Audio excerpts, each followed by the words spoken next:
engine purred as I sat behind the wheel, the dim glow of the dashboard providing the only solace on the desolate road. I glanced at the clock, which displayed 3 a.m. The rain outside beat relentlessly on the car's windows, adding to the eerie ambience. I was driving back home after a long night at a friend's party. The heavy fog had descended upon the world like a thick blanket, and the darkness seemed impenetrable. My headlights cut through the mist, revealing brief glimpses of the twisted trees lining the roadside. The silence inside the car was deafening, broken only by the rhythmic sound of raindrops on the roof. I turned on the radio, hoping for some distraction from the haunting atmosphere. A soft, distorted melody filled the car, but the signal kept fluctuating due to the weather. Feeling increasingly uneasy, I decided to turn it off. But the silence that followed was even more unsettling. As I drove further into the night, my unease grew, as if an unseen presence was watching from the shadows. My heart raced as I saw a figure in the rearview mirror, a person standing on the side of the road, barely visible through the rain and fog.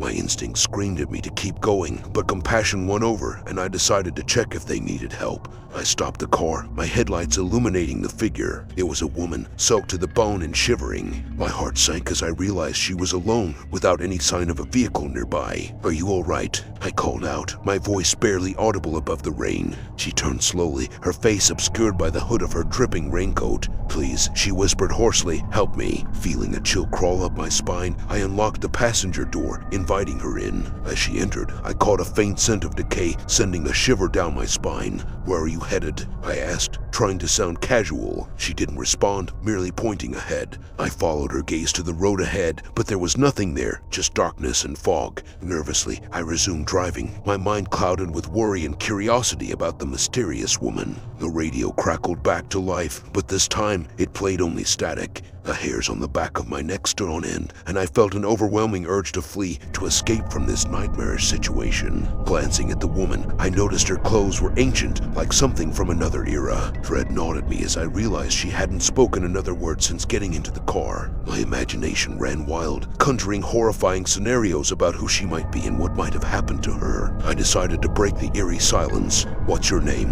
I asked, my voice trembling slightly. She turned her head towards me, her face still concealed.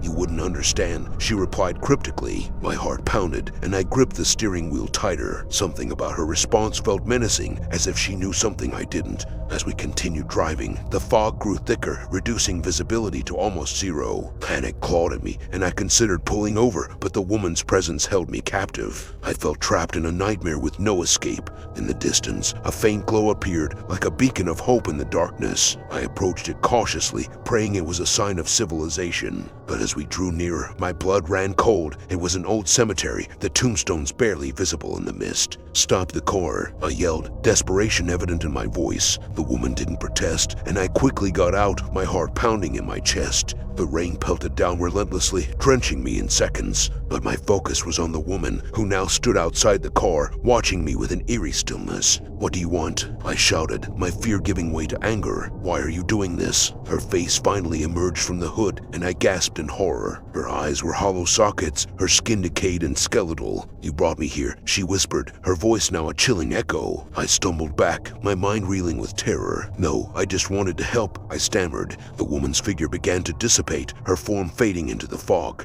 "You should have left me where you found me," she said, her voice growing fainter. In a desperate attempt to escape, I ran back to the car, but the engine wouldn't start. The radio now blared a haunting tune, and the interior of the car filled with